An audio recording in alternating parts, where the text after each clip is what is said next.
Bismillahirrahmanirrahim. Assalamualaikum warahmatullahi wabarakatuh. Innal hamdalillah nahmaduhu wa nasta'inu wa nastaghfiruh wa na'udzu billahi min sururi anfusina wa min sayyiati a'malina.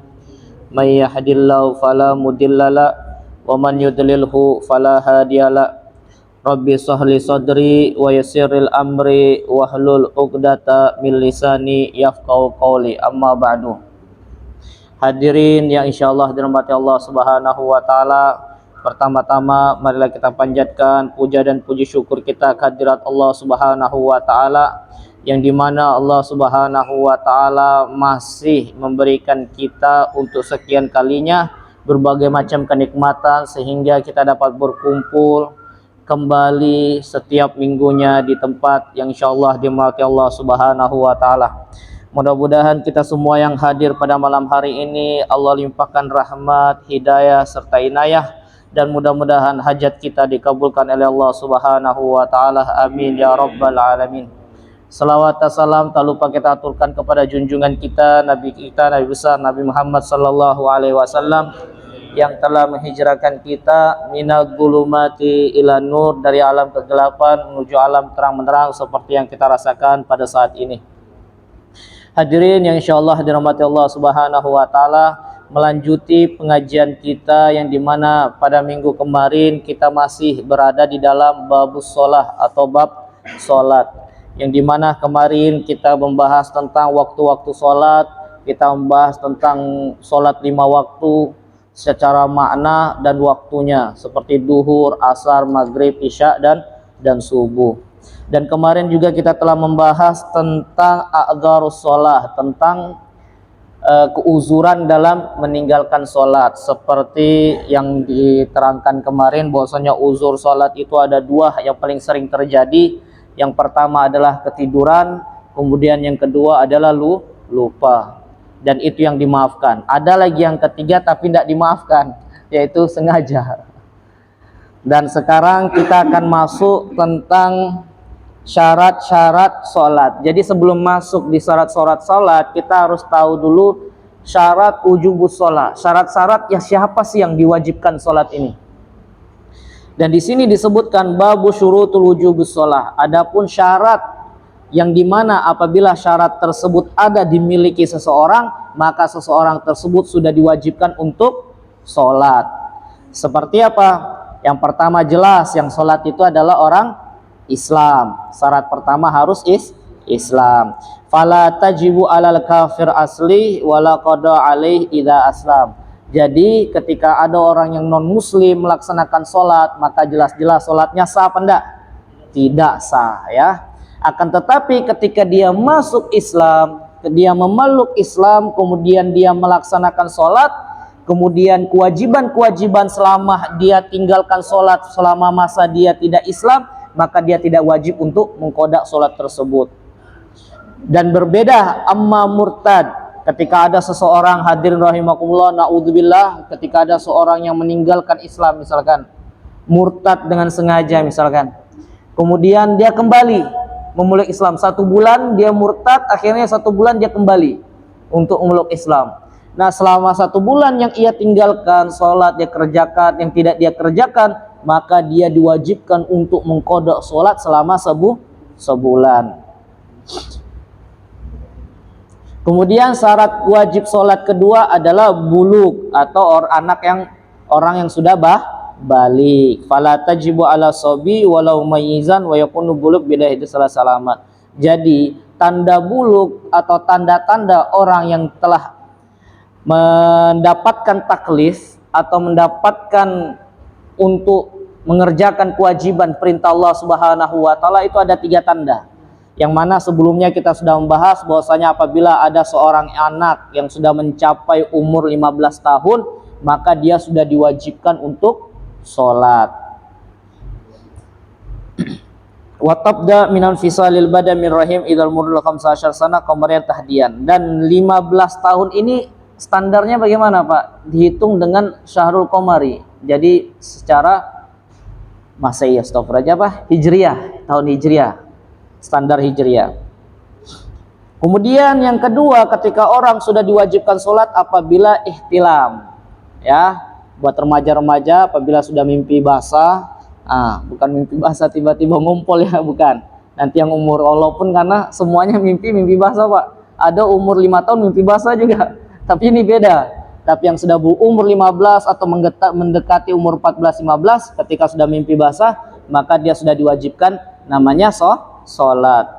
Begitu juga bagi perempuan yang sudah mendapatkan haid sudah diwajibkan untuk sholat. Adapun diperintahkan untuk diajarkan 7 tahun, itu cuma diajarkan 10 tahun sudah kita ajarkan untuk diwajibkan mereka untuk sholat. Dan bahkan diperintahkan oleh Nabi Muhammad SAW, umur 10 tahun anak kita Pak, kalau tidak kerjakan sholat harus kita pukul, harus kita tegur. Tetapi ketika masuk umur 15 tahun itu sudah kewajiban bagi dia. Otomatis apa Pak? Dia sudah menanggung ketika tidak melaksanakan sholat. Kemudian syarat yang ketiga adalah aklu, yaitu berakal, ya.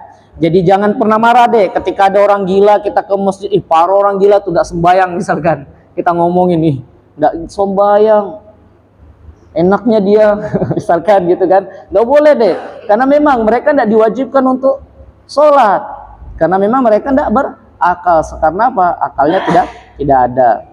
Karena sebab gila. Fala tajibu ala majnun wasobi gairu majlis wa mukma alaih. Begitu juga orang yang pingsan Pak. Orang yang pingsan misalkan tidak diwajibkan ketika sholat. Wala qada alaihim. Begitu juga ketika ada orang yang gila, tiba-tiba umur dia gila dari umur 10 tahun misalkan. Pas umur 20 tahun ternyata gilanya sudah hilang. Sudah normal, sadar kembali. Nah, maka dia tidak wajib mengkodok sholatnya yang selama 10 tahun, dari umur 10 sampai umur 20 dia tidak wajib, ya. Kemudian yang kelima adalah yang diwajibkan sholat bulughul dakwah. Sudah sampai dakwah Pak. Maksudnya di sini apa? Misalkan ada di ujung dunia misalkan, tidak ada televisi, tidak ada HP, jadi turun kemudian tidak mengenal Islam. Jadi dakwah itu belum sampai sama mereka. Nah, contoh seperti ini mereka sudah tidak diwajibkan untuk sholat. Kenapa? Karena memang dakwah belum sampai semua. Belum ada orang menyampaikan, menyiarkan agama kepada mereka. Jadi memang murni mereka tidak tahu. Akan tetapi di zaman sekarang ini sudah alhamdulillah semua orang sudah tahu Pak. Walaupun di Indonesia sudah tahu. Yang di tengah hutan juga sudah tahu. Yang tidak mungkin selamanya tinggal di hutan, pasti turun, pergi belanja, sudah tahu. Jadi apa? Dakwah sudah sampai kepada mereka. Salamatul hawas. Kemudian juga yang diwajibkan untuk melaksanakan sholat adalah yang keenam adalah salamatul hawas, yaitu orang yang punya anggota tubuhnya selamat, seperti masih bisa melihat, mendengar, berbicara dan lain sebagainya, maka diwajibkan untuk sholat. Akan tetapi berbeda ketika ada orang yang buta tuli misalkan Pak, mereka itu tidak diwajibkan sholat, tetapi ketika mereka melaksanakan sholat itu sahaja sholat mereka. Wala qada alaihi in rudda ilail khawash. Begitu juga ketika penglihatannya kembali Pak. Jadi selama dia buta, selama dia tuli, selama dia bisu, itu ketika dia kembali mereka tidak diwajibkan untuk mengqada sholat mereka. Jadi seperti itu. Jadi itu 6 yang diwajibkan bagi seseorang apabila memiliki, maka sudah wajib untuk melaksanakan sholat. Kira-kira kriteria dia ada? Masuk kan? Masuk semua kan? Kan? Islam, balik sudah, yang besar nih sudah balik. Apalagi? Berakal kan? Berakal. Jadi tidak ada alasan meninggalkan sholat deh ya. Sudah rajin, sering-sering sudah sholat ya. Yang masih kecil-kecil masih belajar, tidak apa-apa. Kemudian babu syurutus sihatus sholat. Bab syarat-syarat sahnya sholat. Apa bedanya syarat dan rukun? Sebenarnya ini tidak ada bedanya Pak. Yang menjadi perbedaannya itu adalah syarat sahnya sholat itu di luar sholat. Bukan di luar, maksudnya bukan di dalam kategori dalam sholatnya.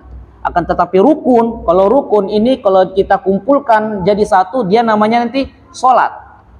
Dari sujud, takbir, niat, i'tidal, duduk di antara dua sujud, tasyahud awal dan tasyahud akhir dan lain sebagainya, salam, dan itu namanya rukun. Akan tetapi syarat sah sholat itu bisa kita lihat di 8 tersebut. Syarat sahnya, syarat-syarat sholat. Jadi tidak ada perbedaannya. Perbedaannya ada cuma sedikit gitu.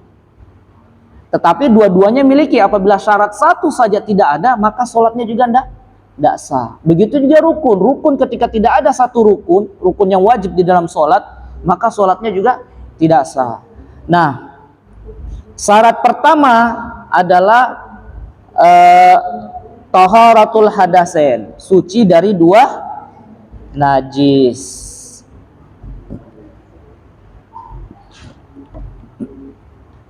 Jadi syarat pertama hadirin rahimakumullah adalah seseorang ketika hendak melaksanakan sholat, dia harus betul-betul bersih dari dua hadas. Apa suci dari dua hadas ini? Hadas kecil dan hadas besar. Apa itu hadas kecil? Hadas kecil apabila yang mewajibkan kita untuk berwudu. Kalau hadas besar adalah suatu hal yang mewajibkan kita mandi. Maka ketika kedua kategori tersebut sudah hilang, maka baru kita bisa melaksanakan sholat. Kemudian bagaimana ketika seseorang misalkan Pak sholat tanpa berwudu misalkan, falau shalla biduni taharatin walau nasiyan lam tasih. Walaupun dia lupa misalkan, walaupun dia tidak ingat, kemudian dia sholat tetapi tidak berwudu misalkan, tetap sholatnya tidak akan sah. Kenapa? Karena syarat sahnya sholat adalah bersuci. Akan tetapi Pak, ketika dia sholat dia dapat pahala. Kenapa? Wayusabu ala qasdihi. Dia didapat pahala karena dia sudah niat, tetapi tidak mendapatkan pahala dengan perbuatannya.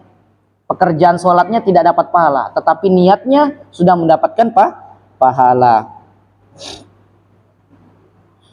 Kemudian syarat berikutnya lah suci at-tahara anin najasa fi shaub wal badan wal makan. Jadi harus suci dari najis dari segi pakaian, badan, dan tempat sholat. Baju misalkan. Apa yang dimaksud dari baju itu harus bersih dari najis adalah wal malbus wal mahmul wa illam yataharrak biharakati wa kadzalikal muttasilun bi. Jadi setiap pakaian yang kita gunakan untuk melaksanakan sholat Pak, itu harus dalam keadaan suci.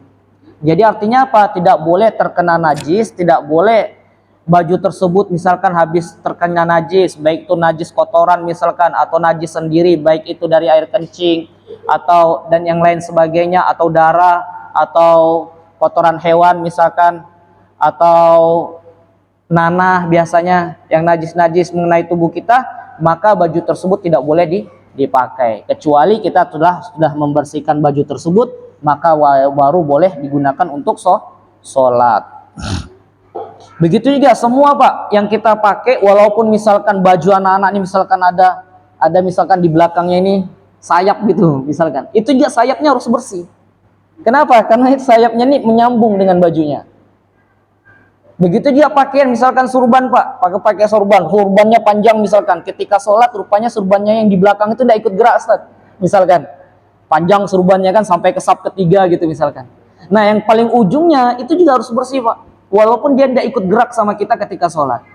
Jadi apapun yang masih terhubung dengan baju kita, masih menempel, masih istilahnya apa, masih tidak terputus, maka itu wajib untuk disucikan sebelum sholat.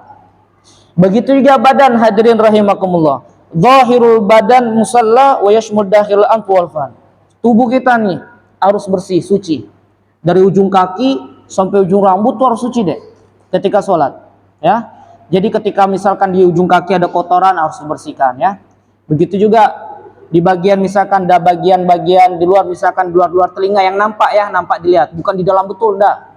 Begitu juga di hidung misalkan yang nampak saja dari luar, itu jangan sampai misalkan mimisan masih ada darah di dalamnya misalkan, harus dibersihkan. Begitu juga di bagian mulut ketika misalkan ada darah, misalkan darah sendiri kan, darahnya ini memang darah kalau sedikit Pak, nanti pembahasan darah ada.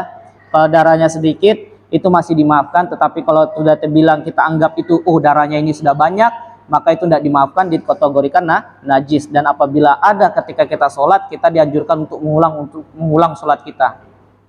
Jadi dari ujung rambut sampai ujung kaki itu harus suci, yang dalam maupun yang luar ya.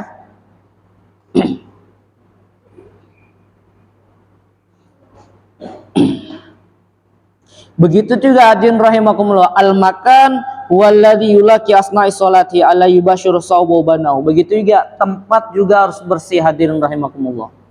Jadi tempat sujud, tempat duduk, tempat berdiri itu harus bersih, suci. Otomatis apa? Harus jangan sampai ada najis misalkan. Jangan sampai ada suatu hal yang dapat tidak mensahkan kita melaksanakan sholat. Kemudian bagaimana ketika seseorang sholat, dia di bajunya ternyata ada najis, terus dia tidak tahu Pak, misalkan, atau dia ingat tapi kemudian dia lupa, maka pada kondisi ini dia harus mengulang sholatnya. Dia tahu ada najis, cuma lupa dia, ujung-ujung ke masjid, rencana tadi mau dicuci sedikit kan, tetap dia paksakan, rupanya ternyata dia lupa dia sholat, atau dia ada najisnya tetapi dia lupa atau dia tidak tahu. Maka pada kondisi ini dia harus mengulang sholatnya. Kenapa? Karena harus kita ketika sholat itu, hadirin rahimakumullah, ketika sholat kita harus punya keyakinan bahwasanya baju kita itu suci dari najis. Begitu juga wala tasihhu sholat man qabada biyadihi tarfal hablin muttasilun bin najas wa illam yataharrak biharakati. Begitu juga hadirin rahimakumullah, ketika sholat misalkan, ternyata ketika sholat kita memegang sesuatu hal, baju misalkan, ternyata baju tersebut suatu hal yang najis, maka pada kondisi ini, karena dia bukan baju kita, tetapi kita pegang suatu hal yang najis tersebut, bersambung ujungnya dengan yang najis misalkan, atau ada kain misalkan, atau dosa surbannya aja misalkan, surban, kita pakai surban yang saya cerita tadi yang panjang surbannya, nah di ujungnya ternyata ada najisnya misalkan. Ketika ini maka juga sholat kita harus diulang dan harus dilepas pakaian yang bersambung tadi, yang kotoran harus diulang. Nah, sekarang pembahasan ada permasalahan darah, hadirin rahimakumullah. Bagaimana darah ini yang di dalam ketika sholat ada darah gitu. Tafsil hukum dam fi sholat. Jadi darah ini, hadirin rahimakumullah, kadang yudrik, kadang la yudrik. Kadang nampak, kadang tidak nampak. Kalaupun nampak, kadang sedikit. Kadang nampak, juga kadang banyak. Nah, dari mana sih syariat itu dapat memaafkan darah yang kategori darah yang dimaafkan gitu? Dan juga kadang darah dari tubuh kita, terkadang juga darah dari tubuh orang lain terkena sama kita. Wataratan yakunu minal manafis, wataratan min goriha. Dan kadang juga Pak, keluarnya itu bukan dari lubang tempat darah misalkan, dari dua lubang kelamin itu, bukan juga dari lubang tersebut, mungkin dari kulit, mungkin dari bahu, mungkin dari hidung, atau dari gusi, mungkin dari telinga, bisa jadi. Jadi masing-masing di sini ulama sudah menjelaskan secara detail, hadirin rahimakumullah. Nah, yang pertama, iza kana la yudrikut taraf yu'fa anhu. Jadi kalau ada darah ketika sholat, hadirin rahimakumullah, tetapi la yudrik, kita tidak nampak betul darah tersebut, kecuali kita teliti dulu. Oh, darah nih misalkan, kelihatan, kita teliti, oh ada darahnya nih keluar, habis kena suntik tadi kan pas sholat, oh keluar darahnya. Nah, kalau la yudrikut taraf, kalau kita lihat kayak gini nggak kelihatan, tapi kalau lihat begini kelihatan. Nah, kalau kayak gini masih dimaafkan. Wa iza kana yudrik fanazur. Kalau darah tersebut nampak, hadirin rahimakumullah, nampak, fanazur. In kana minal ajnabi, apabila itu darah orang lain, misalkan terkena tubuh kita ketika sholat misalkan, atau kita sholat membawa darah tersebut, kita tidak tahu. Yu'fa an qalili faqat. Jadi sedikitnya aja kita dimaafkan, mungkin setetes saja kita dimaafkan. Tetapi kalau banyak, misalkan sampai ya otomatis banyak dan sedikit darah ini, hadirin rahimakumullah, itu tergantung dari kita melihatnya, ini sedikit apa banyak. Kalau kita menurut kita banyak, oh berarti banyak. Atau menurut orang lain banyak, oh berarti banyak. Kalau menurut orang lain sedikit, oh berarti sedikit. Jadi kalau darahnya orang lain menempel pada tubuh kita ketika sholat, apabila sedikit masih dimaafkan. Tetapi kalau banyak, tidak dimaafkan. Otomatis kalau tidak dimaafkan apa? Harus mengulang sholatnya. Kemudian in kana minal manafizi gairos sabilen, apabila keluarnya misalkan dari hidung, darah kita sendiri misalkan, atau dari telinga, atau dari misalkan tempat-tempat luka, misalkan hadirin rahimakumullah, tempat luka bisul misalkan, itu kan terkadang luka ini ketika dikena misalkan tempat sesuatu ditekuk, itu kan biasa pecah tuh Pak ketika sholat. Nah ketika seperti hal ini, apabila dia sedikit masih dimaafkan Pak, tetapi kalau bisulnya besarnya begini kemudian pecah banyak, nah itu harus mengulang sholatnya.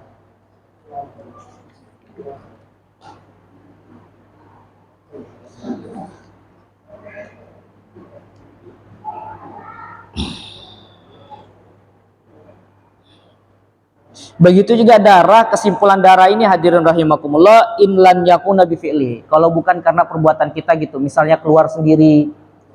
Kemudian an la yahtali bijanib wa an la yantakil, kemudian darahnya itu tidak berpindah, cuma satu tempat saja, masih dimaafkan.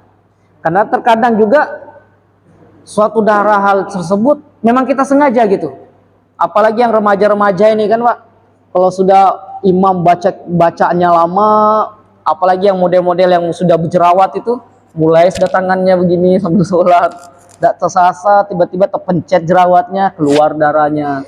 Nah ini kan disengaja. Kalau hal yang disengaja, walaupun dia sedikit, tetap tidak boleh. Kemudian syarat sahnya sholat berikutnya hadirin rahimakumullah adalah menutup aurat, satrul aurat, menutup aurat. Jadi ketika mau sah sholatnya, syarat sahnya sholat adalah harus menutup aurat. Bagaimana sistem aurat di sini? Syarat pakaian yang digunakan itu yang pertama adalah an yashmula mastur lubs. Jadi harus kain, Pak, harus kain. Yang pokoknya intinya apa? Harus kain yang bisa menutupi anggota badan.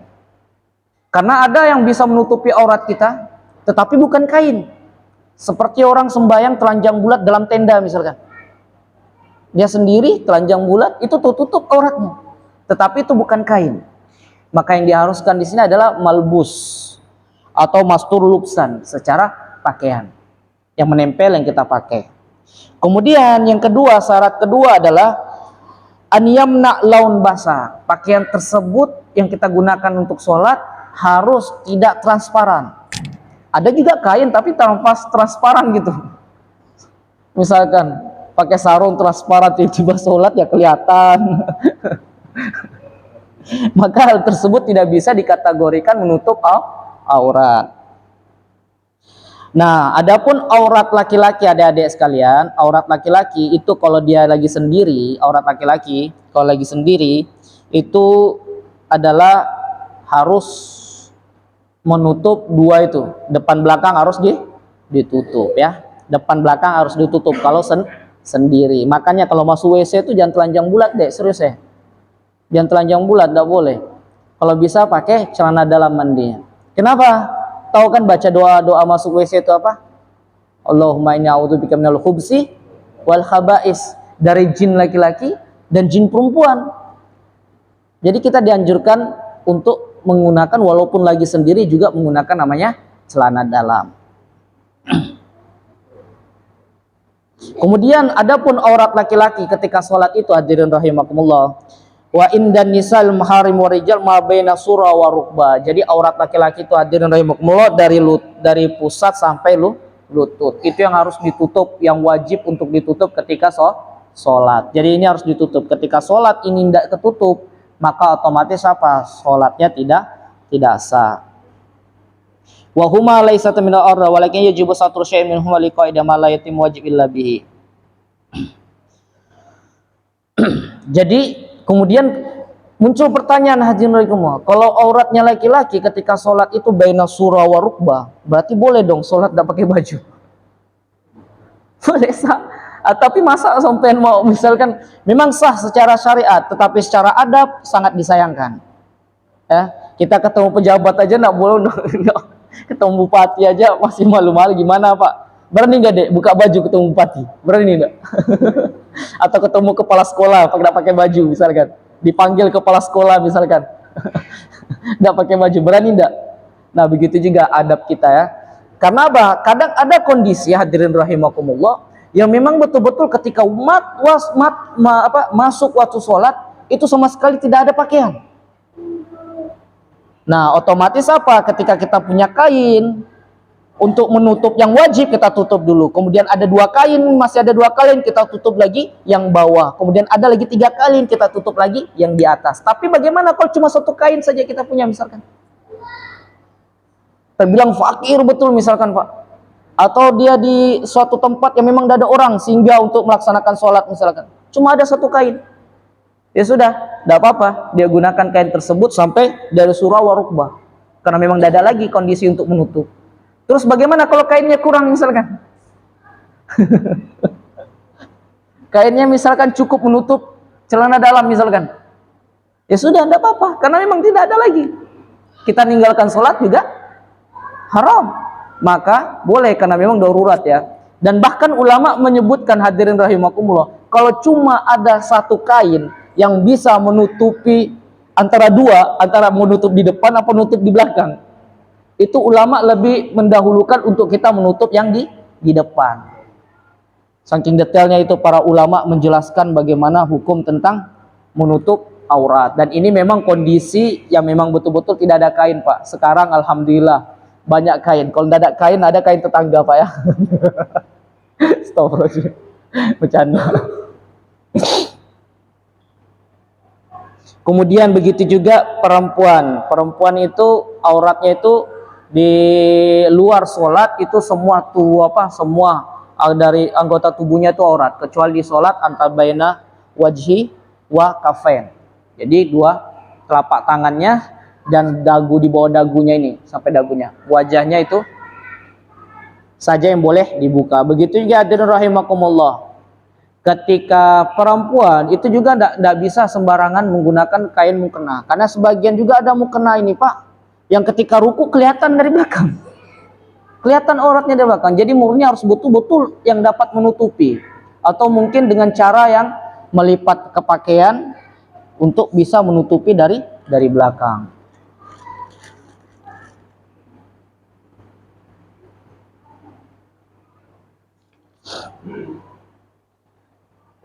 Begitu juga hadirin rahimakumullah, ketika sholat otomatis harus menutup anggota tubuh. Begitu juga hadirin rahimakumullah, ketika kita sholat terus aurat kita terbuka. Mohon maaf nih Pak, misalkan sholat gitu, ternyata ikatan sarungnya itu tidak kuat. Ketika bangun dari sujud tiba-tiba teplorot. Nah, bagaimana kondisi seperti ini? Apakah kita harus berhenti sholat atau membatalkan sholat atau mengulang sholat?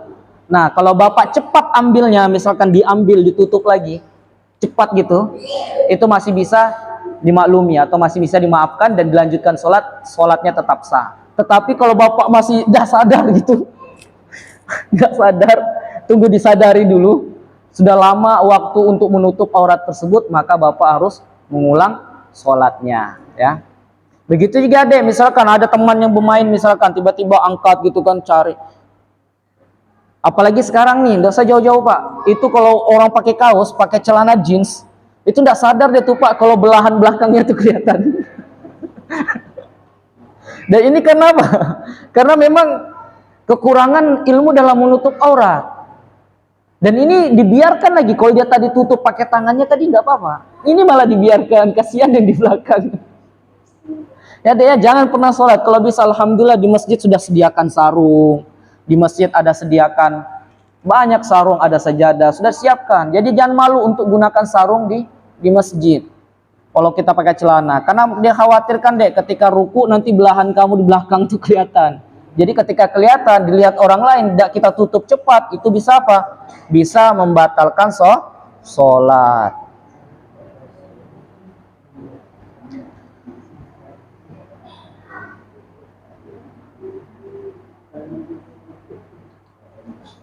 Terus bagaimana Pak dalam kondisi, ini ada ulama ceritakan nih, kondisi ketika Bapak misalkan auratnya terbuka, anggap saja ketika mau sujud. Ketika mau sujud tiba-tiba sarungnya lepas. Mas sarung lagi nih, karena memang di Indonesia ya pakaian sholat kita sarung ya kan. Sarungnya lepas, Pilih, misal setengah nih, pilih Pak. Misal kita bingung, kita mau sujud dulu atau mau tutup dulu. Soalnya nih di tengah jalan soalnya. Bagaimana? Nah, kata Khatib Syarbini, salah satu ulama Syafi'i, kita dianjurkan untuk menutup aurat dulu, baru kita meletakkan tangan untuk sujud. Ketimbang kita sujud baru menutup. Ya. Kemudian berikutnya hadirin rahimakumullah, menghadap kiblat. Al-istiqbalul kiblah. Jadi istiqbalul kiblah ini hadirin rahimakumullah itu ada dua jenis. Ada yang zonni, ada yang yakin. Kalau yakin itu bagi orang yang sholat di Masjidil Haram, karena sudah yakin Ka'bahnya sudah di depan mata. Jadi dia sholat secara yakin. Akan tetapi yang di luar Masjidil Haram seperti kita di Indonesia itu kita pakai zonni, atau istilahnya kita pakai kompas sekarang ya. Di HP-HP sudah jelas.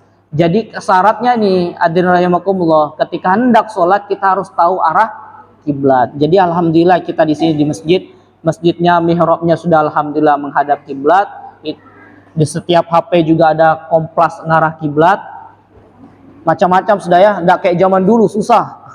Zaman dulu orang lihat arah timur di mana, arah barat di mana, arah utara di mana, arah angin di mana, baru bisa menentukan arah kiblat dengan cara berijtihad. Tetapi kalau kita sekarang sudah bisa, orang semua alhamdulillah sahibul makan atau tinggal dimanapun orang sudah tahu kiblat. Dan kita akan ditanya, jadi ketika kita sholat terus kita tidak tahu arah kiblat hadirin, jadi kita harus bertanya sama orang yang tinggal di tempat tersebut, misalkan di masjid atau di kantor, misalkan arah kiblatnya di mana, yang pernah mengecek arah kiblat harus memberitahu. Yakinan au zonnan illam yakun hunaka ha'il baina wa baina Ka'bah au zanni idza kana ha'il kaifa istiqbalu qiblal musalli. Nah, mengarah kiblat ini apa hadirin rahimakumullah?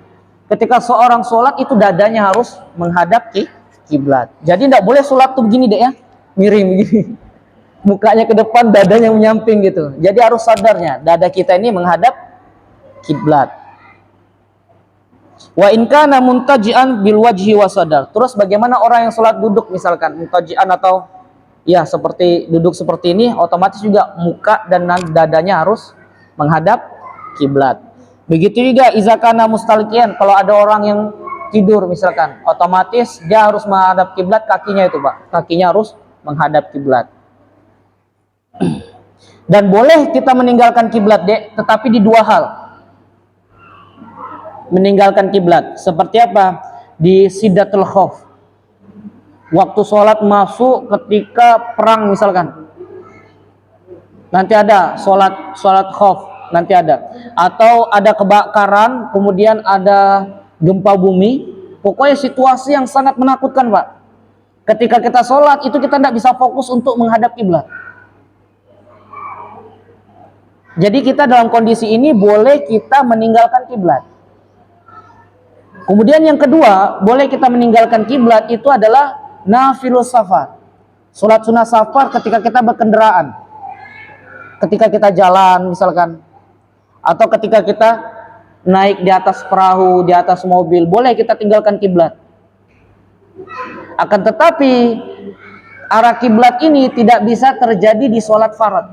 Ketika kita berpergian misalkan Bapak naik pesawat gitu kan, tiba-tiba masuk duhur, mau sholat gitu, akhirnya apa, tidak menghadap kiblat, malahnya ngadap kemana, ke pilot misalkan. Nah kondisi ini kita tidak bisa sholat Pak, kecuali karena ketika kita foto walaupun kita di perahu misalkan, kecuali perjalanan tersebut memakan waktu yang tidak bisa kita menjamaknya di waktu takdim atau jamak takhir. Misalkan perjalanan misalkan dari duhur sampai isya gitu, jadi tidak ada kesempatan untuk menjamaknya di asar, mentakhirkannya di asar sholat duhur. Nah kondisi di sini kita boleh meninggalkan kiblat dan sholat untuk apa? Lihirmatil waqt, untuk menghormati waktu perjalanan kita karena sudah waktu sholat. Seperti apa? Fatajuzus ma'asilatu amma sholati fardhi idza ta'ayyanat alai asna rihla wa kan rihlatut tawila in lam yastati shalat qabla su'udi aw intiqlal ba'dahu buta fil waqt wala taqdiman aw ta'khiran fa hadhihi hala yajibu alai an yusalli himmat wa istiqbal qibla wa fi halatain. Kalau dia masih bisa ketika pesawat tersebut kita masih bisa sujud di arah kiblat, berdiri di arah kiblat, kita memungkinkan kita untuk berarah kiblat, kita harus kiblat. Tapi kalau tidak memungkinkan kita untuk kiblat, boleh kita tinggalkan kiblat.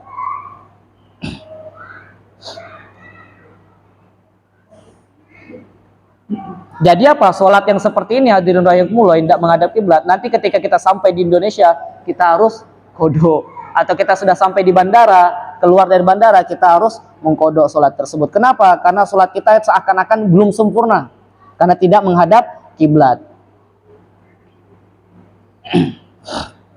Kemudian berikutnya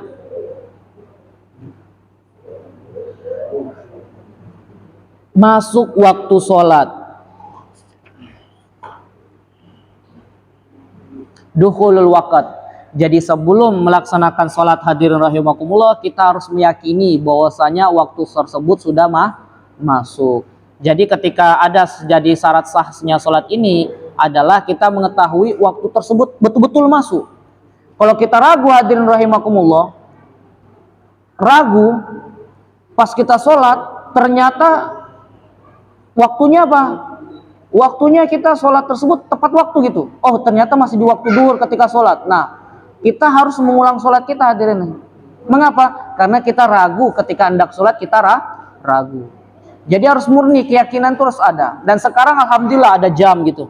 Kalau dulu kan orang cuma melihat matahari, dan waktu yang yakin betul-betul masuk itu cuma sholat maghrib.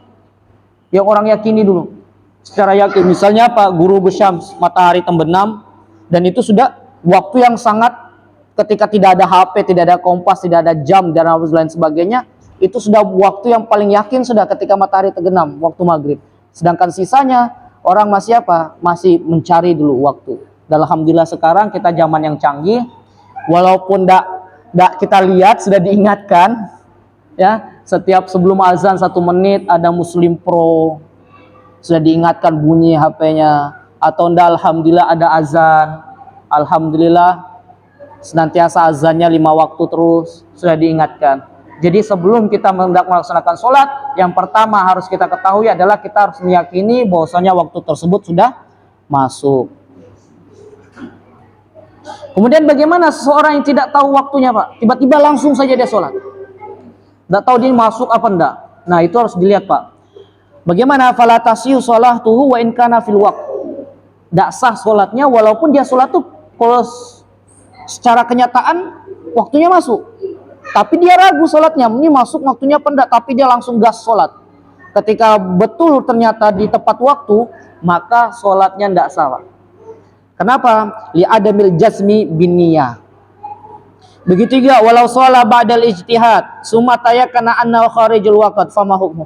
Terus bagaimana ketika orang sudah meyakini oh ini sudah masuk waktu, tetapi ketika sholat ternyata waktunya salah. Ini belum masuk waktu atau keluar dari waktu sholat, tetapi dia yakin tadi kalau waktunya masuk sholat. Nah ini dilihat Pak, apabila dia sebelum masuk, ketika dia sadar oh ternyata waktu duhur belum masuk, saya sholatnya jam 11 ini, maka sholatnya dihukumi adalah hukumnya kodok.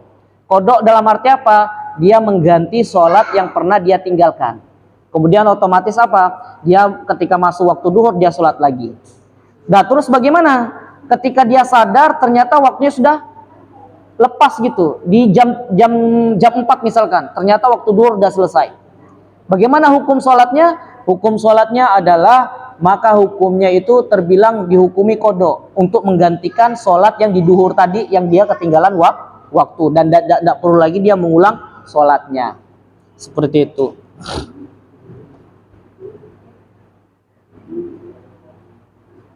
Kemudian yang ketujuh adalah istiqbal dukhul waqtu wal infardiyah wal ilmu bifardiyah. Jadi Bapak hadirin rahimakumullah, ketika hendak sholat subuh, ketika hendak sholat duhur, ketika hendak sholat asar, ketika hendak sholat maghrib, sholat isya dan lain sebagainya, Bapak harus tahu bahwasanya sholat-sholat tersebut sholat yang wajib.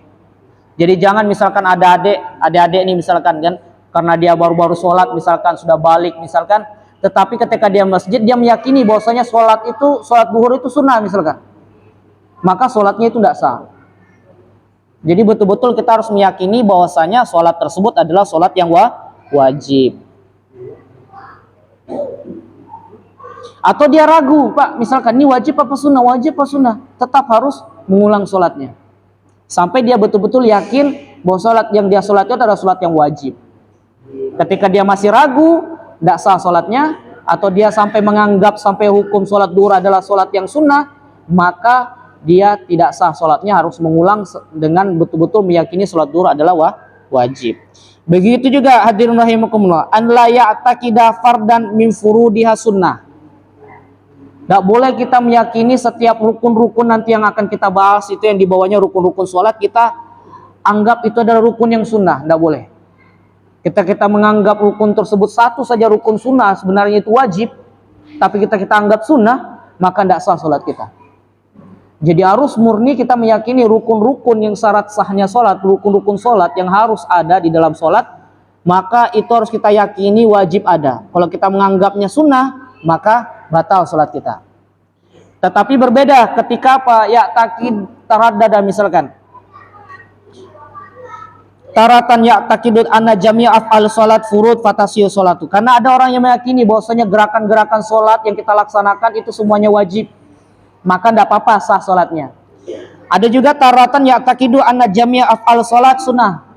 Ada juga menganggapkan bahwasanya gerakan sholat sujud, i'tidal, ruku dan lain sebagainya itu sunnah, maka ketika beranggap hal tersebut maka hukumnya tidak sah.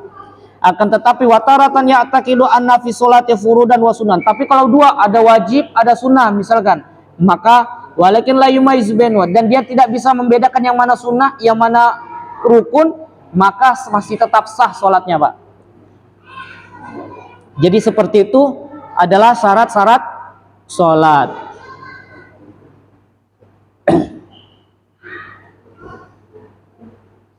Kemudian al-ahdas itnan, seperti yang sudah kita bahas tadi, adasnya hadas tersebut ada dua, ada hadas asgar dan hadas akbar. Fal asgar mau wudu, dan hadas yang kecil apa yang mewajibkan wudu, dan yang besar adalah ada yang mewajibkan mandi.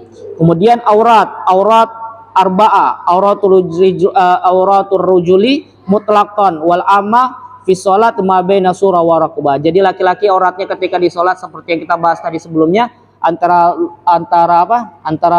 pusat dan lutut. Begitu juga sholatnya amah, seorang hamba sahaya.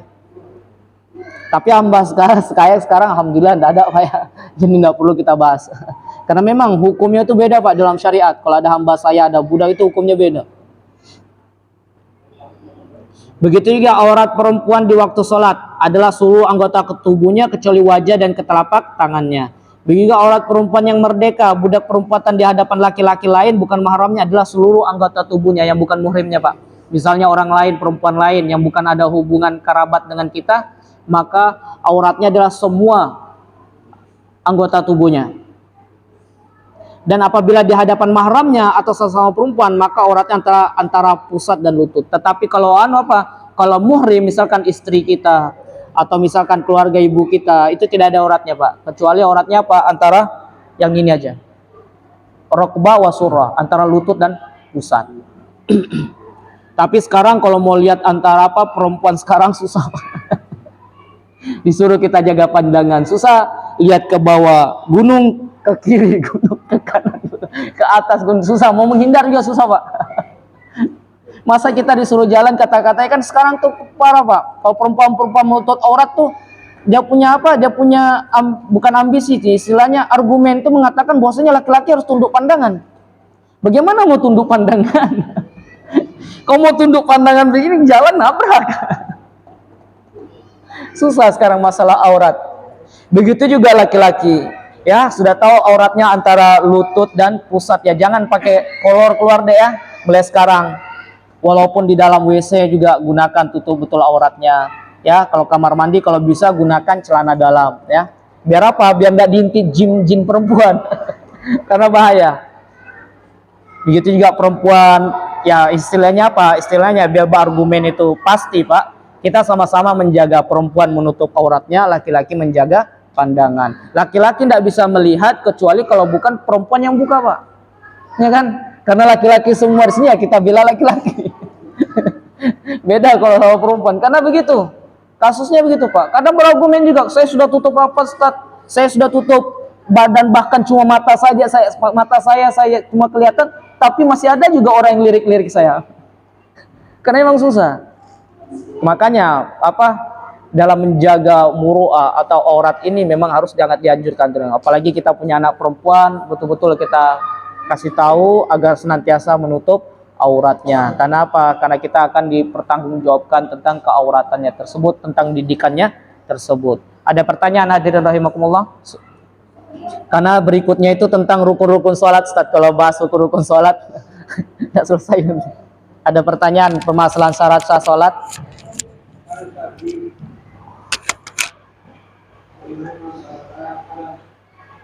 Bagian apa? Hadang. Oh, tempat ya.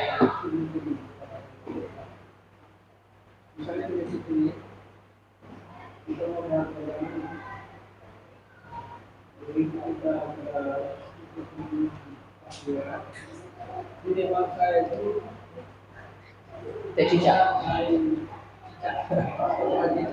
Ya. Ya.